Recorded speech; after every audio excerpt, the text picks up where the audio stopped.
We're here with live. We're here with David Edick Jr. We're talking about at USD, which is University of San Diego. Just this other day, there was an international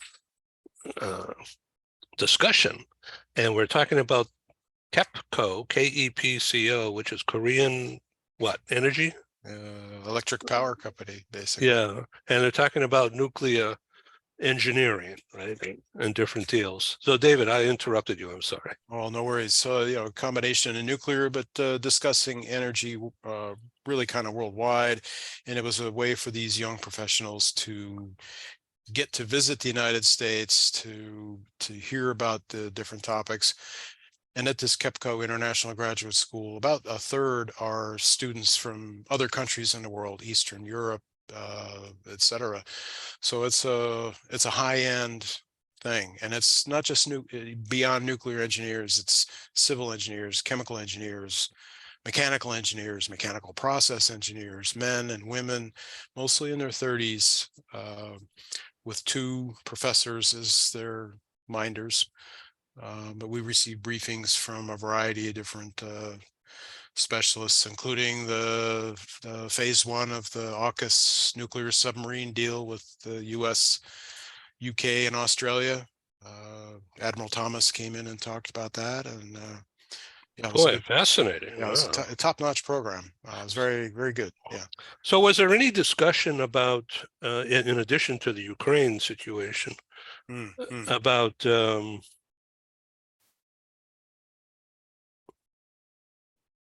I'm losing my train of thought here. I'm sorry. So, well, let me come back to the Zaporizhia thing in Ukraine. So one of the topics that was covered was nuclear power plants in war zones, which is, for most of us, is a new wrinkle on things. Yeah, who would ever think about it? It's not often thought about. I mean, I've heard it before, but never really, grasped it. And here it is. And it's a very murky and complicated affair.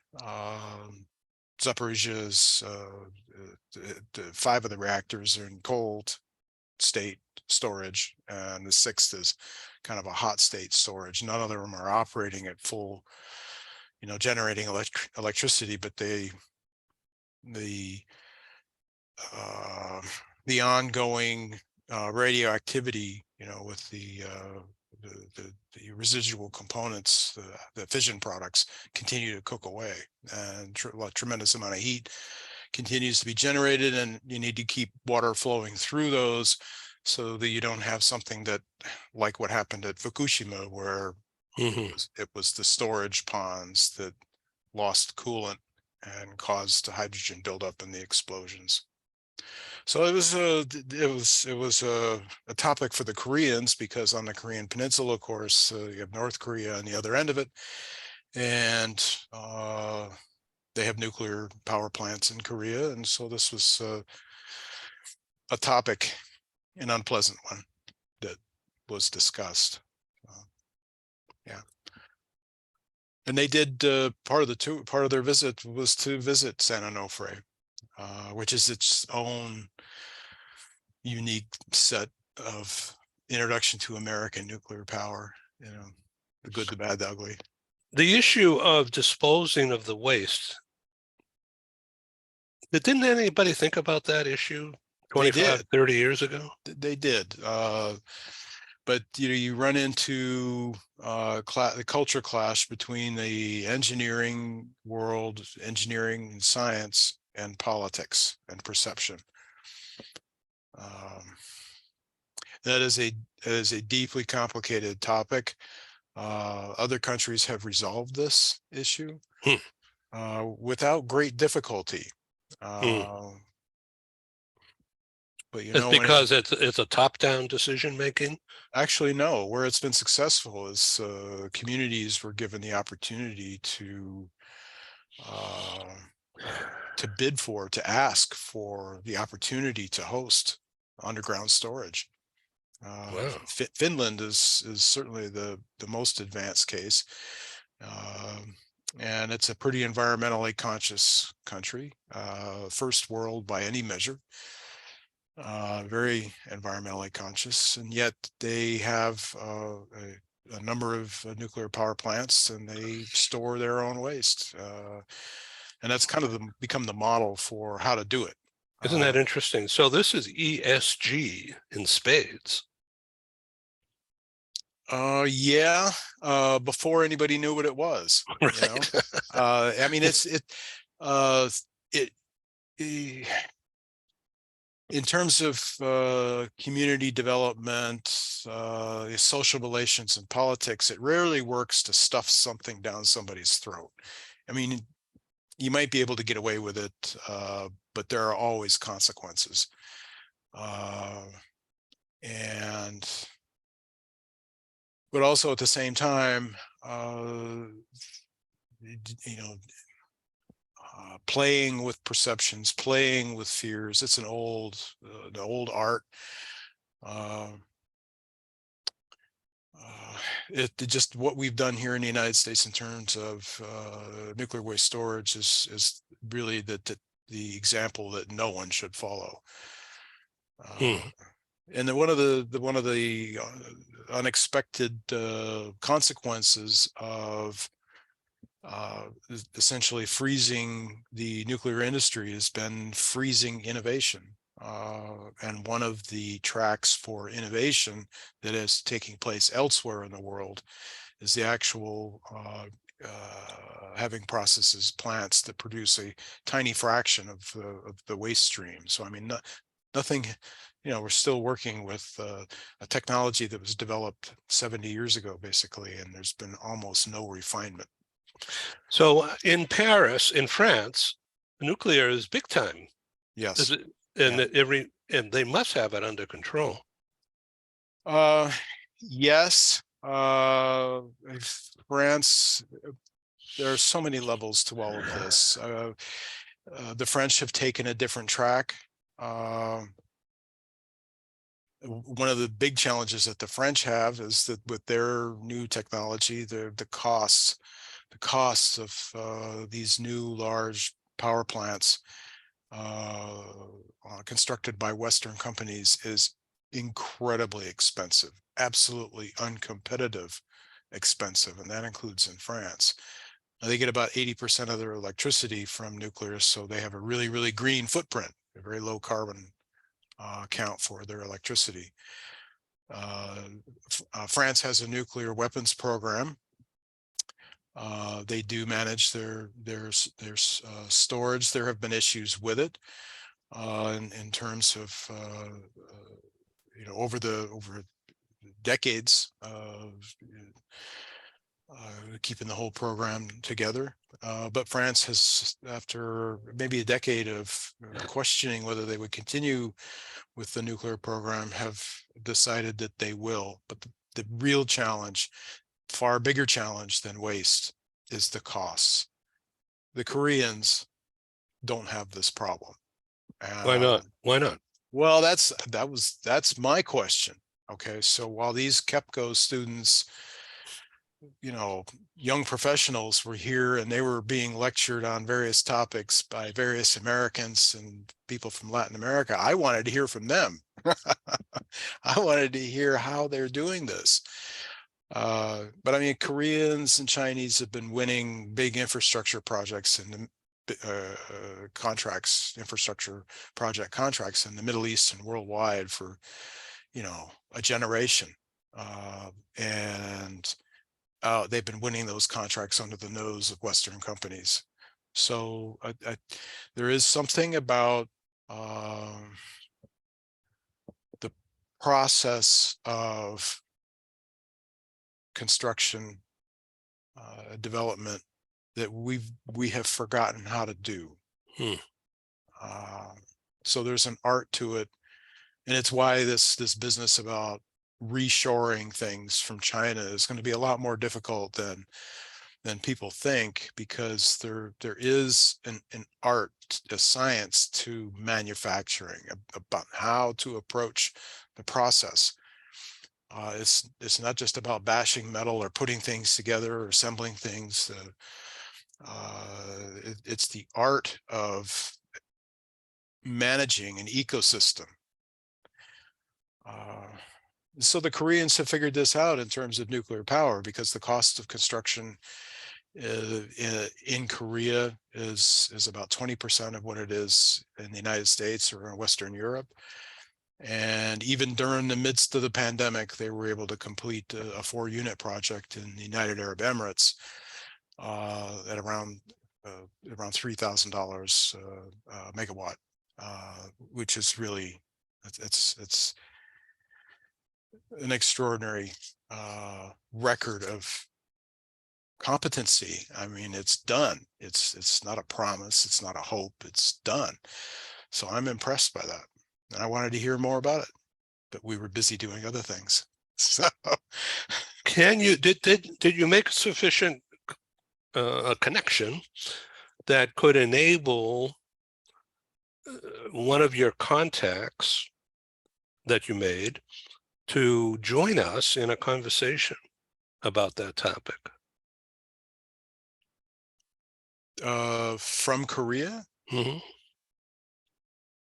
I can follow up. Maybe So get a local, Korean professor or student to enable that. yeah, that's interesting. David Victor out at UC San Diego is probably the leading competent person in the English language in San Diego for speaking about the broad and even getting down into the engineering. He sees the field beyond the silos, beyond the specialties, and with this group of Koreans, one of the cultural challenges of mixing was a combination of language. That English was their second language, not their first. I don't even speak any Korean, so I was no help. And also the introvertedness that one tends to find in engineering cultures everywhere. So that it took a while for the communication to open up. This topic of construction costs and all is something that I'll be looking into further. And I'll be honest that in my lifetime, it's going to be. I think this is something that will happen overseas mostly. We've made it very difficult for ourselves here. But I think one place to start is to look at what the Koreans have done to study their way instead of them. Not everything was invented here. We used to collect it from all around the world. Yeah, following the British. Sure. Okay, so let me ask you a question about the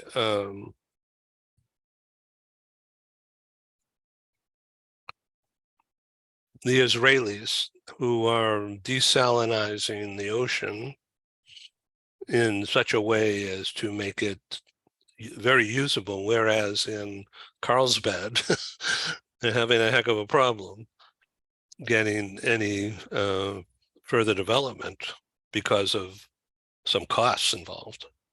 So desalination is a resource intensive, electricity intensive thing.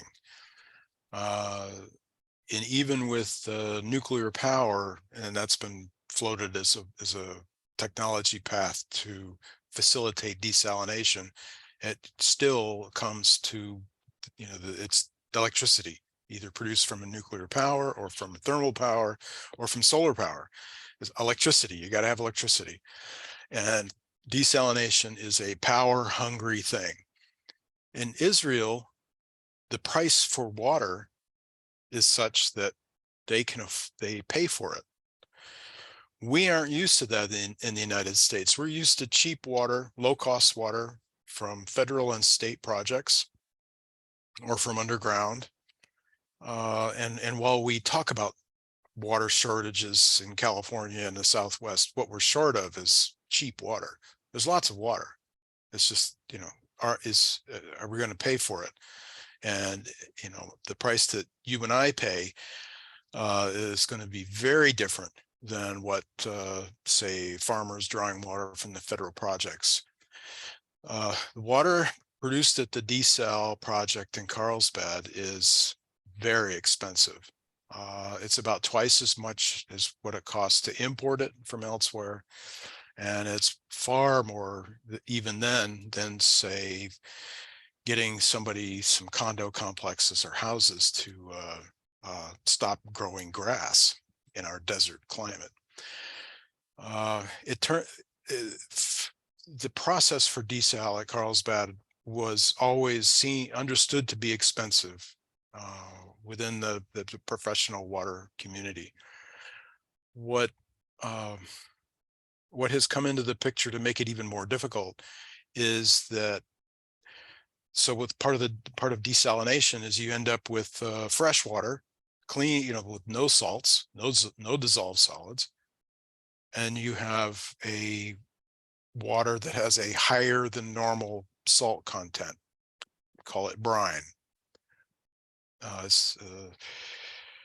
And that is cycled back into the ocean, but it is being treated as a pollutant. And,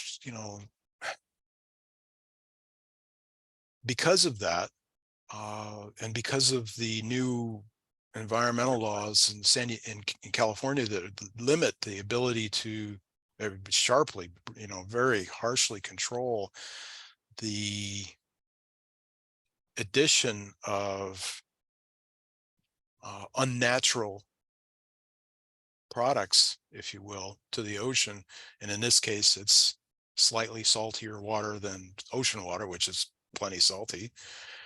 And it's in vast quantities. Yeah, it can throw an ecosystem out of balance, but the issue is the scale, of the brine effluent coming out of a desal plant into an estuary, and then the ocean itself. And it's I think the science is just, we've got a terrible law, and it will kill desal in California because the costs are completely out of control.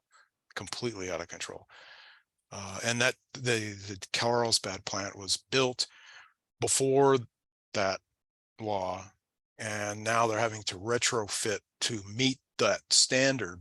And what was already costly water is now,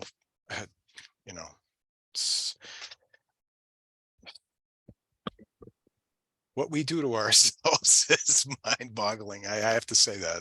I'm just We have someone joining us, and this is a surprise. Susan, there's a friend of yours. Hello. It should be just you and me. Yeah, right. Oh, right. That's nice. Well, she's welcome, but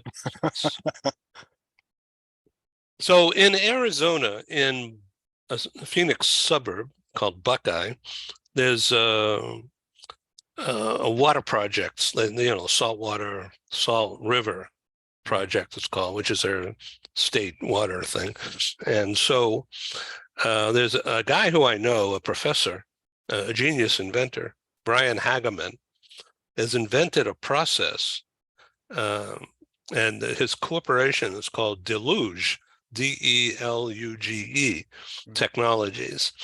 And he's been talking to the state forever about using his system because it works to desalinize the brine water that they have in excess under this it's an aquifer under this area called Buckeye, which is a huge flat land, and they grow grass. That's about it, and fertilizer. But they can't grow other things because of the brine content. And yet Phoenix now has a water problem, just like the whole Southwest, right? Yeah. But so this could be an answer, but maybe I don't know anything about it. We've done a couple of broadcasts with Brian, Professor Mm. Dr. Brian, and it's beyond my head, but I'd be glad to share them with you. In case you'd like to meet the guy, I can easily Yeah, make him. I'd like to see I, the links, because I can make an intro if you're interested. yeah, so brackish water, which is water that's got more salt in it than it's not as salty as the ocean, Hmm. but it's got enough salt in it to where it's a problem for plants or for people that you wouldn't want to drink it. Hmm. And in San Diego, actually, there is in Chula Vista a treatment facility that treats brackish groundwater. Hmm. And in Arizona, they have huge reserves of underground brackish water, huge reserves, but they would have to treat it to use it. And that has been in competition with cheap water, relatively cheap water from the Colorado through the Central Arizona project. Right. Uh, and so now, given that Central Arizona project was the first one to get cut back with this drought that we've recently been through, and Arizona, Phoenix area has been hit hard, Right. big reductions. Uh, so maybe people will start to listen. I mean, it will cost more than the cheap water, but like with Carlsbad, the real purpose for Carlsbad was to provide a diversification, a local diversification source, even though it costs a little more. Not what it's going to cost, but what So, but for the Israelis, they pay a very high price for water. Is it Uh, like oil? well, That it's treated. that price? Yeah, not that price, but it's much more expensive than the price that you and I are paying for water now. So in Israel, you will not find very often people growing alfalfa or rice, or high water consumption products in an arid climate that Israel is. You find them with citrus, nuts, but increasingly water that goes to urban and suburban, populated areas. And as it is now here in the Southwest, urban populations pay a different price for water. But in Israel, it is treated as like a national security issue. Mm-hmm. Right. No Right. water, no country. Has a different meaning. Yeah. So what about this wild and crazy idea I came up with? I'm not the originator of the idea, but it just struck me as like, what's going on here? Why isn't there a national water pipe that takes water, takes rainwater out of Miami and the Gulf States area and ships it out here to Hoover Dam and It's Lake cost. Mead? It's cost. Uh, But what's cost? Cost of what? Power to move the water. Ah, okay. So in California, about 10% of the electricity that we generate in the state of California is used to pump water from one place to another. That's a lot of power. And the whole the Hoover Dam and the federal projects that were built around the Colorado, for example, um, I mean, they generated a lot of electricity from moving water, and that generated a lot of income, but it's a huge consumer of power. So, and that's very expensive. As you know, the cost of electricity is very high now in California, but also elsewhere in the US. So it just you'd have to lift from not much above sea level. It's would be very expensive. Yeah. And from an operating cost perspective.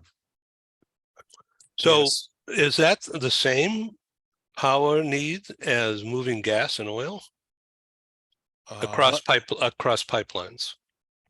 so most oil floats on water, so it's less dense. Huh. Water is very heavy stuff.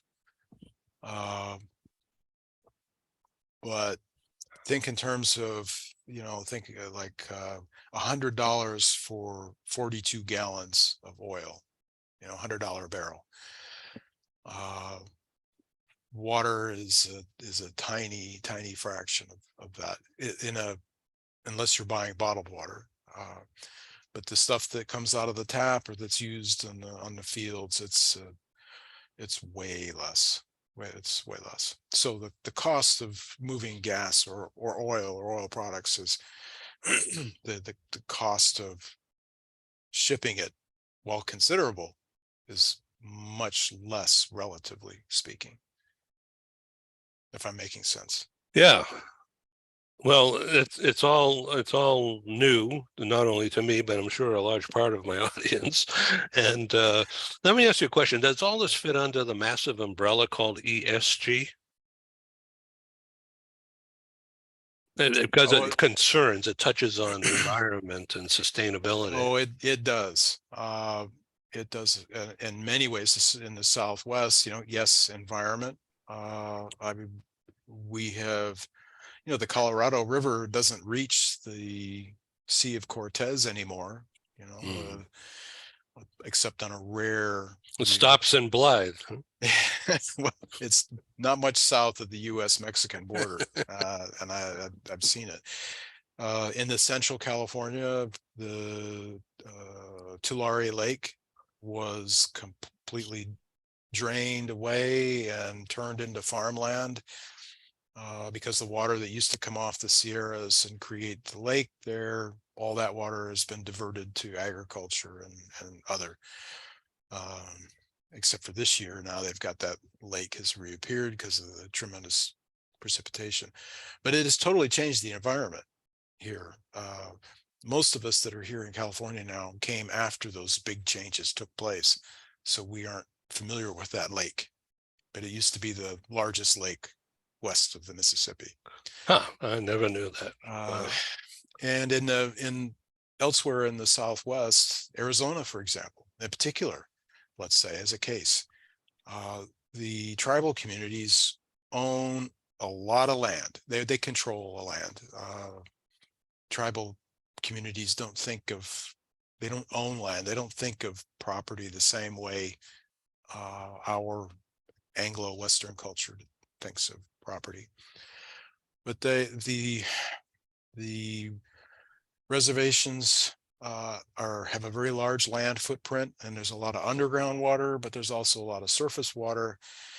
And when white people came to the West, those Indians were moved into the Aboriginals were moved into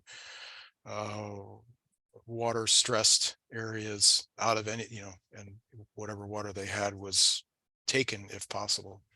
But now the legal environment has changed, the social political environment has changed, and their rights are much more recognized. And they are a political force,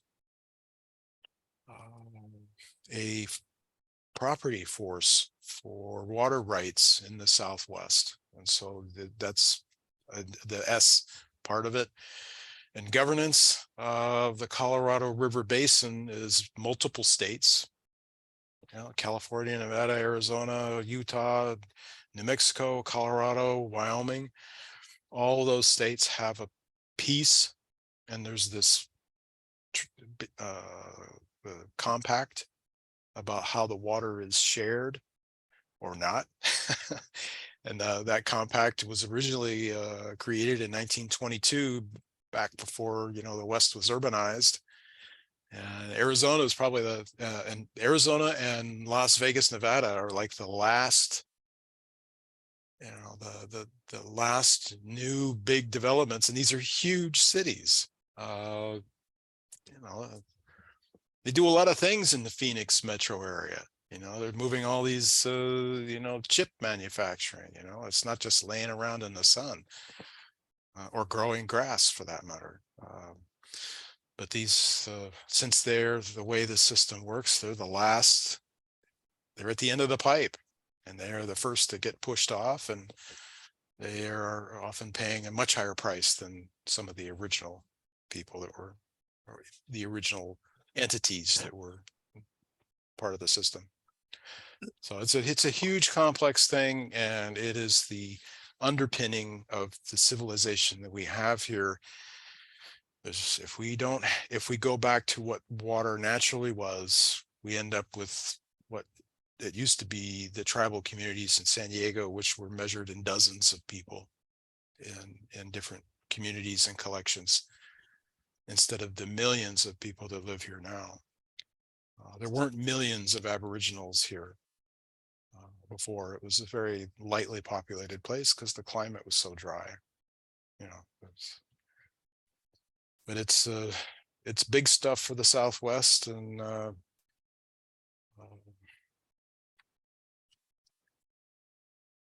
the combination of urbanization and relentless growth in farming and the use of cheap water, and now with global warming, with climate change, which is coming, the urbanization and the agricultural water use patterns completely are a much greater factor than any global warming at this point. Global warming is mostly in the future, but our problem is now. So big stuff, you know. Thank you for talking with me in the audience here about these massive things. I greatly appreciate you and your time and your brains and Well, thank you. your insight. So at another time, perhaps we'll talk about sewage. That's dirty business. It's dirty business. It's also the future water source for urban California. And there's the sewage problem, the environmental thing from overflow from Mexico into the U.S. and our beaches. But it's also the future water source for urban California, and it will change the economics of the system that we have, and we haven't even really started thinking about that yet. If you could, this is really confusing me about what we just said in the last minute about sewage, and you're talking about water. So the sewage goes into the water, and then it needs to be cleaned up. It can't be ignored for economic reasons as well as health reasons. Well, there's the environmental impact of sewage in your front yard, on your beach, on my beach. You know, it is a real health issue. It's Today. not today, now. And it's not some, it's beyond, well, that it smells bad. It's a health problem. People can't go in the ocean, and that's a big deal here in San Diego. And a lot of tourism, a lot of people's lifestyle is built on being able to get into the water here, to interact with the water. And if you can't do that, well, that's not cool. That's just the start of it. But the other side is that if you take the sewage out, if you take the contaminants out, you have water. And usable water, yeah. You have potentially usable water. And in this part of the world, wow, that's interesting. From Tijuana area, east of Tijuana, Tecate Range or whatever it's called, that's where the water's coming from? So Tijuana has their own reservoir system, but they are also on the far, far, far, far end of the Colorado River. And they do get water from the Colorado River. The rainfall in our mountains is very limited. Groundwater is very limited. And even in Tijuana now, sewage is a problem because of its environmental and health issue. But even in Tijuana, they see sewage as a potential water source. And it's different people talking about the same issue. Now, you and I have talked about the sewage side of it, where it ends up on the beaches. But there is another group of people in the same cities that are talking about sewage from a very different perspective. And in San Diego, we're spending $1 billion on refining sewage to produce potable water. And they will do the same thing in Mexico, but the cost is their biggest challenge. But they also think about, well, we could sell it back to the Americans. They'll pay us. Anyways, so. Yeah. So it's a national thing, not just a state thing, and not just a city thing. It's international, which because of the flow of the water. From the Mexican side, it's the flow of the water is international because the Colorado River starts on the U.S. side. And not just the Colorado, but the Rio Grande in Texas. But the sewage issue is international because it starts in Mexico, it ends up in the U.S. And the waters that are both freshwater, any kind of water flow across the border is managed by this international organization called the International Boundary Water Commission, which is responsible for treatment plants here in San Diego. And stop me if we're getting too far into the weeds. But the reason why we're having so much trouble fixing this problem of sewage on our beaches in San Diego that's coming from Mexico is that it's international, and the way the budget works in Washington, D.C., it requires an act of Congress to move money from the EPA to an international organization, even though the United States has signed a treaty with Mexico. Both countries signed a treaty.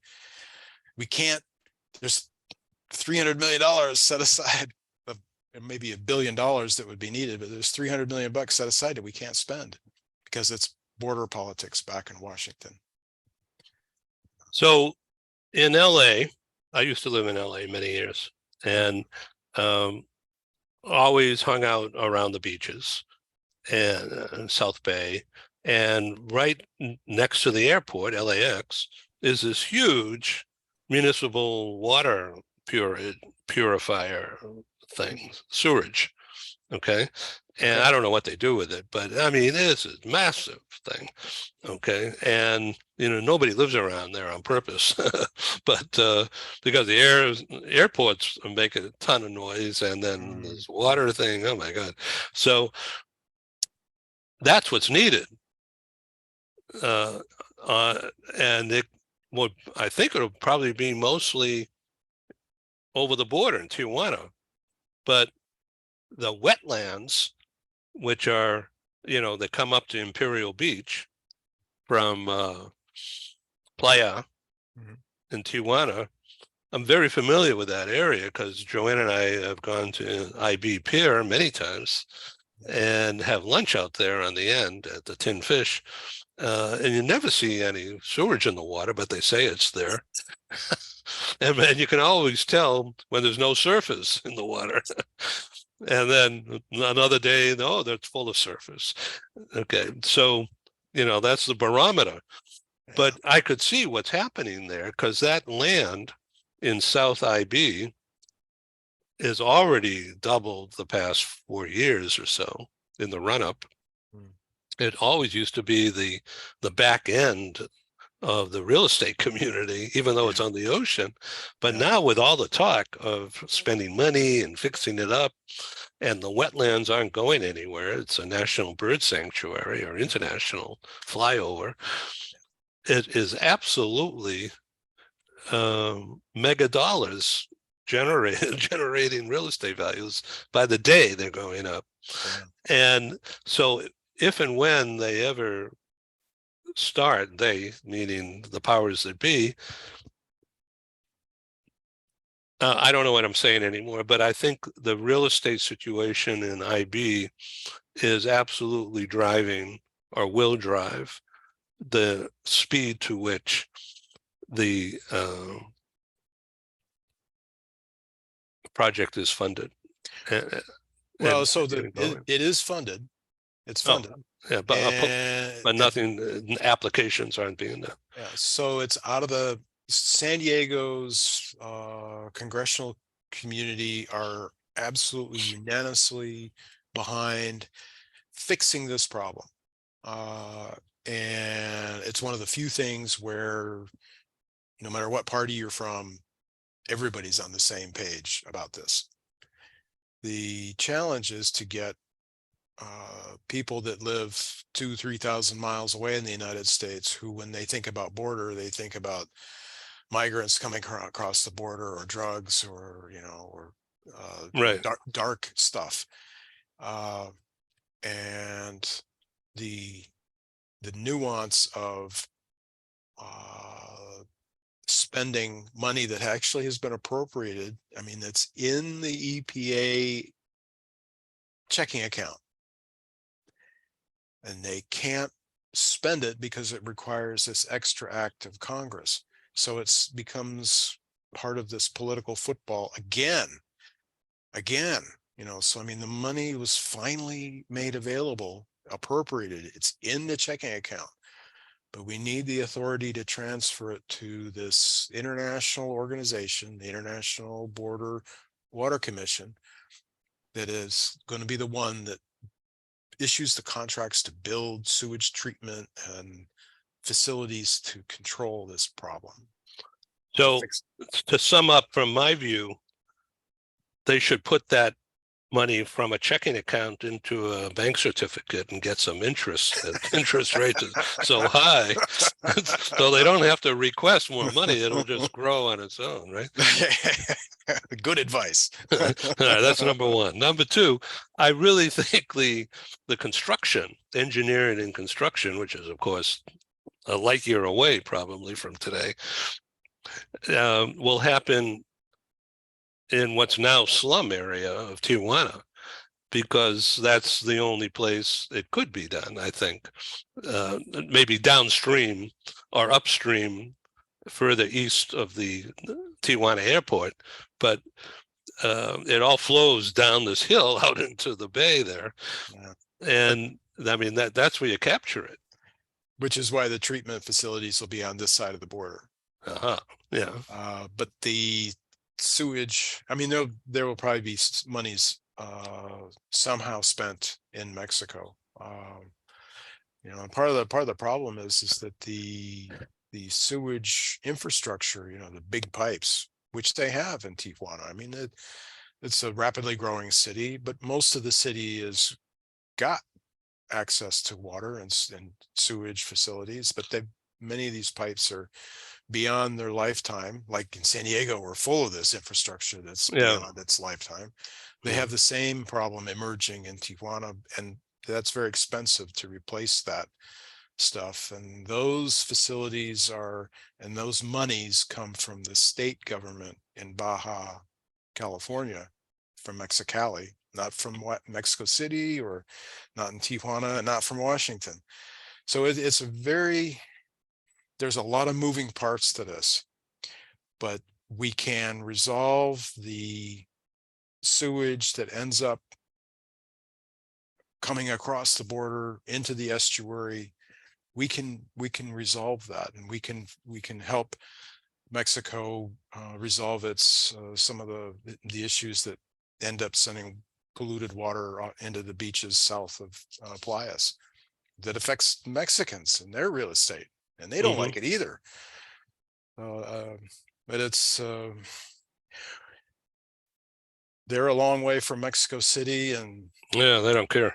Right, not so right. much in Mexicali. It gets into Mexican politics, but here, it's as mind-boggling for the Mexicans about, why, I mean, you said we don't have the money, but you guys do. Why can't? What's the problem? So yeah, it's one of the San Diego's greatest frustrations, I think. I mean, we have our prices, we have all the, we have our homeless issues and everything, but you could always go to the beach. You could always go for a swim in the ocean and kind of forget about those things. Well, not so much. You have to think Yeah, about it now, which is a drag. right, right. Nobody wants to get sick with something nasty and, end up in the hospital and get to experience our costly medical system. So Thank you for being again on Global TV. Please come back another time. I have learned a lot from you today. thank you, Ed. It's good to see you. Ciao. Thank you.